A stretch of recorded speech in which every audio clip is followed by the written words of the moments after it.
દેવ ગણે જગતમાં. પણ આવડા બધા ભજનમાં કીર્તનમાં ત્યાં થાય જ સાવતીને હક ને ત્યાંથી નિંદા કરે, ત્યાંથી ઘણા નું લે થાય. ઓલો આમ ગાતો હતો, ઓલો જોડા ખાતો હતો, દીકરો બધે લીંડોરિયા કરતા હોય. તમે ખરી રોજ છે ને એ ખરી હતી લીંડોરિયા થઈ જાય, બધે દરવાજા ક્યાંય નહીં કરે. એમ બીજે કંઈ ભગત ની છે, કોઈ નોકરી હોય કોઈ નોકરી આપણે જાય સત્સંગમાંથી નિંદા કરે છે એ ખરી લીંડોરિયા કરે. રોજ ખરી હોય તો શું ઢગલો હોય ગામડીમાં વ્યાજુ બધા એટલું ઢગલો કરી એ માટે એમ ભગતા છે ને ત્યાં જઈને કરે. ઓલો આમ ગાતો હતો, ઓલો રોગા ગાતો હતો, આમાં આમ ત્યાં આ બધી ન કરે પણ ત્યાં જઈને કરે. એ બધા ભલે ભક્તિ કરે પણ સત્સંગમાં જો આવી વાતો કરતા હોય તો એ ખરનો સારો. પણ મારા સાહેબાને મોટે કાજુ કેવડો કે બોલે તેની ખબર પડે કે અમૃત એના મોઢામાંથી નીકળે. ભલે કોઈ લઈને કાલ ભલે વાને વટારો નહીં પડે દીપડી એટલે બાપન માણસ એટલે ના પડે પણ બોલે નહીં ખબર પડે કા કોયલ છે કાકડો. એમ ભગત અને જગત એ દેખાવ મારખા હોય પણ ભગત બોલે ને તે ભાઈ તમને બહુ મજા ભાઈ તમે વાત કરો ને માનો તમને સાથે હાથ મેં કહ્યું ઘરે શું થઈ ગયું છે ને ખાતું બધા છોકરા ફોટા પડે એવું હતું. દાખલા દેતા હોય ફોટા દાખલા આનું સત્સંગી એ બધા ખડખાડા છે. સંતો કોઈ દિવસ કોઈને ખોટું બોલે નહીં, કોઈને છોકરા કે એવો શબ્દ ન બોલે ને તો બધું કરે. અને પછી મૌન થઈ જાય એવું લાગે ને બોલો ઉઠીને ગયા બોલીને કોઈ બગાડે કીધું ને આપણે સંતોએ કે નિંદા કરનાર કરતા સાંભળનારને ડબલ ગુણ રાખવું. તમે સાંભળીને સહકાર એને તમારે બંધ કરી દેવું નહીં આપણું આપી એટલે એની જીભ ખેંચી લેવી પડી. અને ઈતરે વળ ન હોય ને કાનમાં આંગળીને લૂંટીને થઈ જાવ નિંદા સંભળાય નહીં. આ રીતે દોલતભાઈ હવે એ બધું આપણે ઉતરી ઘરની ઘડી પડીઓ મારી બોલું મારી પાસે તમારે ક્યાંય ન જવું અહીં જવું તમને અહીં બધું મળી જાય તમારે ક્યાંય ન જવું. એ થતી આવી વાત કરો છો મને એના વિના ફાવી છે નહીં. મારે આટલું સરનામું થયું ને એ તો દરબાર તમે કયા કોટના દરબાર છો તમારો અમારે પણ હલવા જવું તમારી ઘીરે સાધન બોલાવો ને એમાં છે સાધુ તમારે ગોતવા જવું પણ હોય બધા મોટા મોટા સાધુને કંકુની વ્યક્તિ મેળાવડો ઘીરે કરો ને તમે કેરા કોટના દરબાર છો એ તમે કામ કર્યા કચ્છમાં હું ગયો હતો ને ત્યાં ગયો હતો કચ્છના ભાઈઓ છે પૂછો એને ખબર છે એ કંડલા બંદરથી નજીક થાય કેરા કોટા પણ ત્યાં થોડોકબારી ગયા પછી એના ભાઈઓ બધા હેરાન મીના કરવાના એટલે પછી અંદાજ હોય ત્યાંની પાર્ટી ત્યાં શમશાનમાં શમશાનમાં ત્યાં ભાઈ આ રીતે તમે કેરાકોટના દરબાર છો અને સાધુ ચડે હોય એમાં ભગવાન આવશે. એ હતું એમ જ કરવું પણ એમાં મને વર્તાવો તો ખરા મારે ભગવાને વર્તવા કેમ એને વિશે ધોળલભાઈ કહે છે સાધુ કે આવો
લીલો કલર કોનો છે? શ્વાસ. હજી ભગવા ફેરવીઓ પડતો નથી. એને કાયમને માટે આ શ્વાસ ઉઠવાની બંદગી છે. પવનનો રંગ છે એ લીલો છે, એમ શ્વાસનો રંગ લીલો છે. એની ઓઢવાની પાંબડી જેનાથી એ જીવન જીવે છે. ત્યારે શ્વાસ ઉઠવાની સમય જીવન ઈશ્વરને ઓળખવા માટે આ એક જ નિશાની. કોઈ ભગવાન મોટી બેઠા હોય તો હોય, પણ શ્વાસ ઉઠવાની જે બંદગી કરે છે ને એ મારો થાય. એનો એક શ્વાસ 21,600 જે શ્વાસ આવે છે ને એ બધા કાળમાં મોઢામાં જાય છે, બોલ્યાને નથી જતા. એક શ્વાસની બંદગી એની ચાલુ છે. એટલે આપણા મહાપુરુષો કહે છે કે કરો શ્વાસ ઉઠવાની સમય તપોથી જમવા જાઓ. આ જપતો નથી. તમે ધીરે ઓછો હાલે, અટાણે અહીંયા વસ્તુ આવે છે, સપના મૂકો હાલે, ગામ જાવ તો ધીરે ઓછો હોય. બળદ ઘાટ નહીં જોવા તો આ ગાવ તો આ શ્વાસ આવતો હોય, એ અખંડ છે, એ જપતો નથી, અજમ પાછા. એની અંદરમાં તમે મંત્ર ફીટ કરી દો. તમને જે પૂરું એ મંત્ર શીખવું છે ને એ મંત્ર ફીટ કરી દો. તો ઘણા સોમ સોમ સોમ એને બોલવા આવે. બોઈલમાં સોહમ ને ફરી બોવનમાં બાંધ મેળ સુમેળ એ બ્રહ્મગાઢ હૃદય કરો ને એક માળા છે. માળા એ નિજ નામની, તારા નામની છે. ત્યારે કોઈ અપને નાળ ઈશ્વરાથી કોઈની ભટકેની કઠે નથી. એને કોઈ કર્મ કરવા નથી. કર્મ બનતું સપ ભાગ દે કે કઈ સદગુરુની સેવ સામ સમજી લે. સદગુરુને બીજો કોઈ નથી દેવ. એટલી બધી ચોખવટ કબીર સાહેબે કરી છે કે તારા સિવાય ઈશ્વર બીજો કોઈ છે નહીં, અને એને માટે ફાંફા વાંચો એ ખોટું છે. અને માટે ગુરુની પાસે એના જ્ઞાન એના માટે રહે. એટલે બધું તમે જે ઘડી પણ રહે તો મારી પાસે મારે પણ જે સુધી તમે રહ્યો. તમારે બીજી હરિયું કાઢવા નથી. ભગવાન અહીંયા બધું અહીંયા આવે છે. આ રીતે સ્ટેશનની પણ તોળનબાઈ આ રીતે સમજાય હતી. ક્યાંય રખડવાનું નથી. ઘડી પણ રહ્યો મારી પાસે. જે ઢોલ છે ને એ જ બધે એને પુરાવા વધે નથી ગણે કર્યું તો એને પુરાવા. ઢોલને સાબિત કરવા માટે એ કર્યું કહેવામાં આવે છે. આ રીતે આપણા સંતોએ ભક્તિ મારે કોઈ અઘરો નથી, પણ આપણે અભ્યાસ નથી. કરત કરત અભ્યાસ ધર્મથી હે સુજાન. જાણવા જેવો માણસ હોય ને એ સદન નથી અભ્યાસ કરવાથી. જો આપણા છોકરાઓને ભણવ્યો છોકરાથી શરૂઆત થાય. ડબલ ગીરજોટી બે ને અભ્યાસ કરે છે. ડબલ ગીરજોટી. પછી કાગળ આવે છે બાપો છોકરા કાગળ વાંચી તો બાબા તમે હો ને તમે વાંચી લે ને અમે છોકરું થઈ બાપુ હું વાંચી બધું હતો અમે મજા નથી પડ્યા તો પાસે વાંચી દે ને થોડા વાંચી દઈએ. અંગ્રેજી હોય હોય ગમે પણ કરે અભ્યાસ કર્યો. એમ અભ્યાસ કરવાથી બધું થઈ હતું. એને લીધે ગુરુને લાગે વાણીમાં ચોખ્ખું કીધું ભાઈ ભક્તિ અઘરી નથી, આપણે અભ્યાસ નથી. એટલે આના માટે તમારે હું વાણીમાં તમને ગુરુ કરીને સમજાવું એમ કરીને વાણીમાં સમજાવે છે. અજરા કાંઈ જરિયા મીરા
અભ્યાસ કર્યો એને જેલ ન ગયો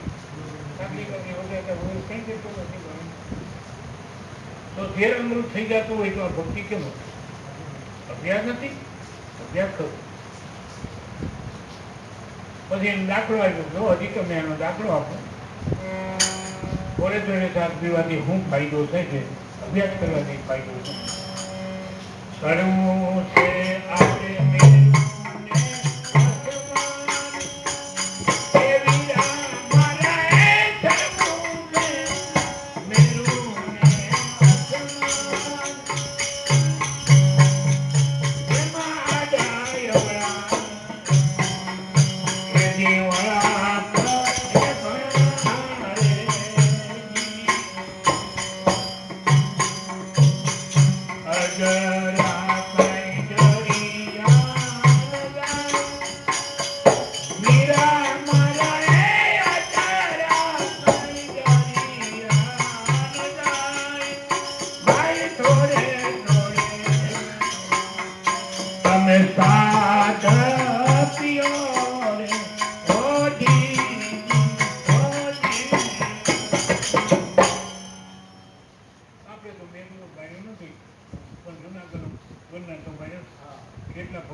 કાયમ થાય માણસ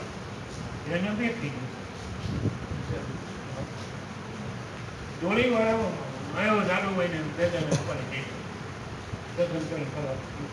કાયમ આવે તો અભ્યાસ અભ્યાસ કરવાથી બધું એક રાજાનો દાખલો છે. સર્જન દ્વારા રાજાને એને ઘરવાળી રાણી સાથે સર્જન માંગ્યા એક મોટો ગોળો ફળવ્યા એક એક ખાંડીનો આ ઘોડો ઉપાડીમાં ટોટાના ઘોડા રાણીએ બોલ્યો અભ્યાસ શું અભ્યાસ છે તમે આવીને બધું રાજા કીધા હા તો હવે કરી બતાવું પછી કે એમ કરો મને ભેં લઈ અને મેં ગાબડી ભાઈ લીધી નહીં આવે એટલે રાણી સાહેબ છે ને એ પાલું ઉપાડી મેળીમાં પૂરી ગયા. પાલુંનું વજન તો ન હોય એ મેળીમાં પૂરી ગયા. પણ જોવા છે ને તો એ જોઈ એ કાંઈ મને થોડી બધા રાનો તો બે થઈ ગયો એનો મોટો ખરાબ લઈને કાંઈ હોય ઉપરથી રાજાને ચાલો ધોવા આવું ધોવા હું આ બેન ઉપર થોડું થોડું કંઈક ઓછા કરે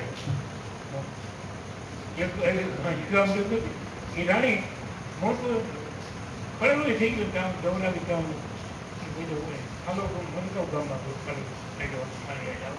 કોઈનું કામ રાણી સાહેબ અભ્યાસ કર્યો અભ્યાસ કરવા જ બધું સાહેબ કારણ કે થોડી થોડી વસ્તુ ઉતારી કારણ કે એ કામ તો નહોતું ફરવું ઈચ્છું નાનું તો ખબર મળી કાયમ અભ્યાસ એ બધું એટલે આપણા સંતો કે બાપા અઘરો થઈ જાય સારું નહીં થોડો થોડો અભ્યાસ કરો તો આ વસ્તુ કંઈ અઘરી નથી આપણે અભ્યાસ કરીએ પણ એ કે અમે દૂર કર્યા પણ અમને એ થાય નથી અભ્યાસ કરતા કરતા નથી બધું થાય. પછી અભ્યાસ કરવામાં અમને વાંધો કોણ વાંધો આપણે અભ્યાસ કરવાનું મન તો છે પણ અભ્યાસ કરવા આપણે કોણ લીધું મન છે ને એ આપણું કઈ નથી એનું કયું આપણે કરીએ છીએ આયલામાં તો રોકડે આ બીજી જગ્યાએ લે ઉપડે ના બનાવે અનો કરે બધું કરે એ બધું મનના ઓર્ડરથી મન જે ઘોડો હોય આપણે ઘોડામાં દઈ પણ ઘોડો આપણી માટે દઈ થોડું બેસ છે. અટલ ગંગા સતી કીધું કે શીલવત સાધુને તો ભણવાય વારે વારે વળી કે બધી ઇન્દ્રિય તમે શીલ મારી છે ને એ કરશે બધી ઇન્દ્રિય એને કાબુમાં આવી જવી જોઈએ પણ ઇન્દ્રિયો માટે સત્તા કોની છે મનની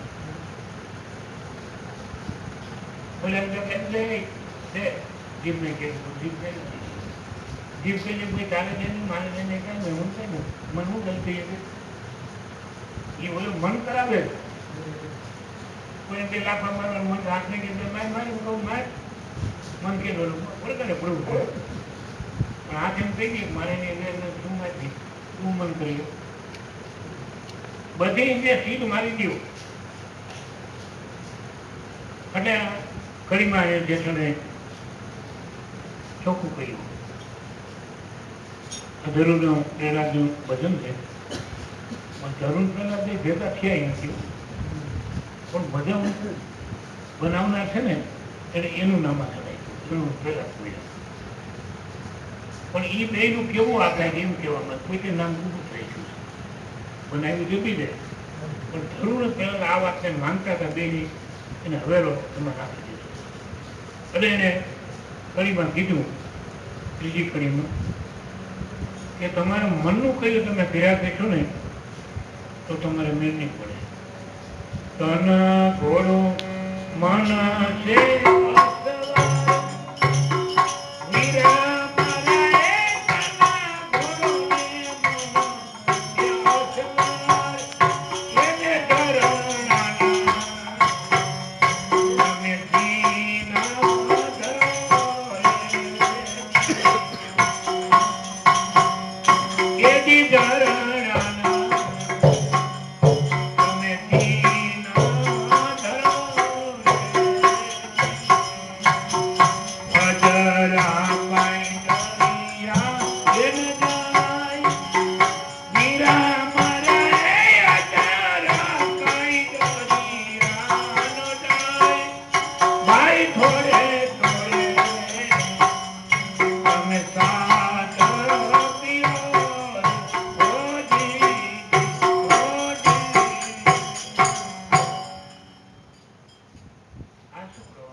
એમ આ મનને ઠાકોર નથી લાગતું થાકી જાય તમારું શરીર. તમારે ગામમાં બાપા આ જમણે તમે બાપા તમારા દીકરા કેટલા મારે 3 દીકરા ક્યાં છે? એક સુરત છે અને એક નવસારી છે, એક મુંબઈ છે. તમે મારે જવું તો તમે નથી શકતા, મને નથી મુંબઈ જવું, મને નથી જાવ છોકરા પર મારું છોકરા મને નથી જવું ઘોડો કાઢી એમ તમે મનનું કયું કર્યા કરશું ને તો ઘોડો થાકી જાવ. માટે આને માટે એક રસ્તો છે. જો આને તમારે વોઇસ કરવો હોય મનને તો તમારે રખ્યા તમને બતાવો. એ અખ્યાથી તમારે યુઝ કરવું પછી તો એને જીતશો. શીલ પરથી તમે બાંધો ને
બધી રીતે સીલ મારી દો. આ એક જ હથિયાર મારે કામ કરે છે. બધી ઇન્દ્રિયનું કામ નથી. જો આને તમારે આ યુદ્ધમાં તમારે આને જીતવું હોય, આ ધીંગાણામાં જો જીતવું હોય તો આ હથિયાર કરે. બધી ઇન્દ્રિયનું કાબુ કરે. બધી મન ભલે ને કેટલા મર્યા કરે. તમારે એવું પણ કરી દો આકળ ખગડ્યા ઉગાડ કામ નથી બધે સિંગ મારી ત્યાં સિંગ લાગી ત્યાં પછી છોડ આવે નહીં સિંગ લાગી કાંઈ થાય એટલે સિદ્ધવંત સાધુને પણ ભાઈ વારે વળી સિદ્ધવંત સાધુને તમે એ લોકો બધી ઇન્દ્રિય સિંગમાં કઈ ખબર થાય અહીંથી જોતો એટલું જોઈએ ફિલ્મમાં કે શું જોવે એના બધું શું હશે કે સાંભળતો કારણ કે તારે સાંભળે બધી ઇન્દ્રિયનું કઈ ન કરે અમલ હું કરી દઈશ. આ એક જ હથિયાર આની માટે અજ્ઞાની માણસોને લાગુ પડે એવો તો આવો. જ્ઞાની માણસોને તો સદગુરુનું સમજી પડે કે અજ્ઞાનમાં પણ એટલું કરો સદગુરુ ગુરુ કાંઈ નહીં પણ હિન્દી શબ્દમાં કરશે એટલે તમારું કાંઈ બગાડ થયું મન કાંઈ બગાડી તમે જેમ કીધું મન કા કહીએ ન કીધી મનથી હરાયું દોર મન કા હિસાબ મારી છે ચૂકતું બહુ જાય તમે બોલો ને એ હરાયું દોર ને તમને તમે લઈ જાય એનું કઈ હું કામ કરો. મન ડોબી મન લાગશું મન સંસ્કૃત ને છોડ મન કા દયાના પીધી મનથી હરાયું દોર ખૂબ એના ઉગુણ ગાય છે. કબીર સાહેબને કોકે કીધું તમે મન માટે કઈ તમને વેર થઈ ગયું લાગે મને તમે ડોબી લાલસું હરાયું દોર આવી ઉપર મને તમે આમ શું કરો છો કે મને એટલું બધું ખરાબ ને બહુ ખરાબ નથી પણ તમને શીખવવા માટે નગર મનમાં મન તો રામને હોત મેળવી દઈએ मन का हारे हारे मन की जीत जीत मन मिलावे रामपुर मन બે કામે બધી તે કરી દઈએ અને રામને મેળવી દઈએ પણ જે કાંઈ તમારા કાબુમાં મન આવી જાય એ રામને મેળવી દઈએ પણ તમે મનનો કાબુ બંધાવો એ કોના મેળવી દઈએ એટલે એની પાછો સારો એવો શીખી લો કે હાવ ખરાબ જ નથી, પણ મનથી તો તમે હારી જાઓ તો હારી ગયા, પણ મનની માથે તો તમે જીત મેળવી લો તો તમને ભગવાન મેળવી. આ રીતે આપણા સંતો મહાપુરુષોએ આનો અભ્યાસ કરવા માટે કીધું કે તમે થોડો અભ્યાસ કરો, આ કોઈ અઘરી વસ્તુ નથી. અને નામાશરમાં ગુરુને પ્રેરાતું પેલું નામ જ રાખ્યું, શું કરવા? બે છોકરા છતાં એ છોકરા રહી ગયો આ બધું કરી ગયા. અને તમે હાંડિયાને મીઠું દે હાંડિયાને કીધું મીઠું દે, તમને કીધું એવડા છે અમારે બધા છોકરા કરી ગયા તમારે શું? એટલે આપણા નામના સમયે ચોખ્ખું કીધું છે કે આ કોઈ અઘરી વસ્તુ નથી, તમને માટે હાવ ચોખ્ખો રસ્તો બતાવો. બોયલા હશે કાંઈ ધરું ને એ પેલા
તમારા જે સુવાસ છે, કાંઈનો અજંપા જે કાંઈ માલે છે એ ગોઠવતો નથી, એના ચાલતો તો નહીં. કારણ કે એ ત્યાં તમને લઈ જ જાય. પટાવાળો છે ને પટાવાળો સાહેબને મળવું કે પટાવાળાને મળવું પડ્યું. પટાવાળા મળો ને પટાવાળો સાહેબ તો મને જેમ જ મળો. પટાવાળો તો બેઠો હોય ને કેવી સાહેબની એના એની તમે કબજે સાહેબ બુદ્ધિ લઈ જાય હિંમત નહીં. એટલે આ રીતે આપણા મહાપુરુષ જો તમારા નિજ સ્વરૂપને તમારે મળવું હોય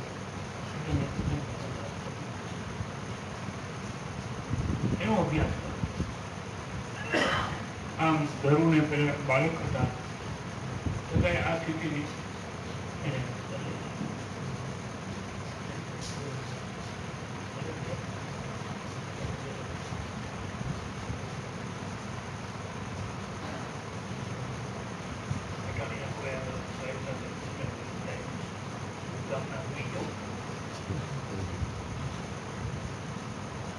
આ રીતે આપણા સંતોએ ઘણા પુરાવા આપ્યા છે. ઇતિહાસના વર્ણનમાં તમે જુઓ તો આવા જેને સાત પીડા છે ને એના નામ હોતા આપ્યા છે. રાઠોડ પૂર્ણિમા મીરાબાઈ ગામ દીકરા તો એ સ્થિતિમાં રૂપાને જાણે ગામ દીકરી હિરલબાઈ ગામ દીકરા એ ત્રણેય રાઠોડ કુળની દીકરી. જોને અભ્યાસ કર્યો તો ક્યાં નીકળી ગયો.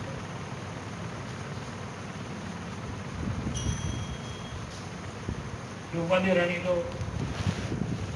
કુંવાર હતા ને એ નામ એવું જ એનું ગુણ રૂપાળાઈ ગયું. માગા બહુ આવતા હતા.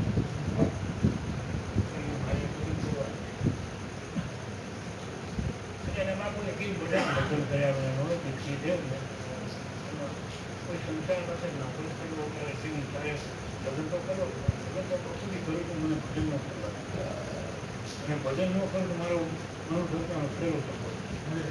પણ તું તારા ધણી આવે ત્યારે ઠરાવ કરવો નિબંધ લગ્ન કરવું તો લગ્ન કરું પણ મારો રાવણમાં જે એવું પાડું કે ભાઈ અમારી દીકરી કે પ્રમાણે તમે જીવન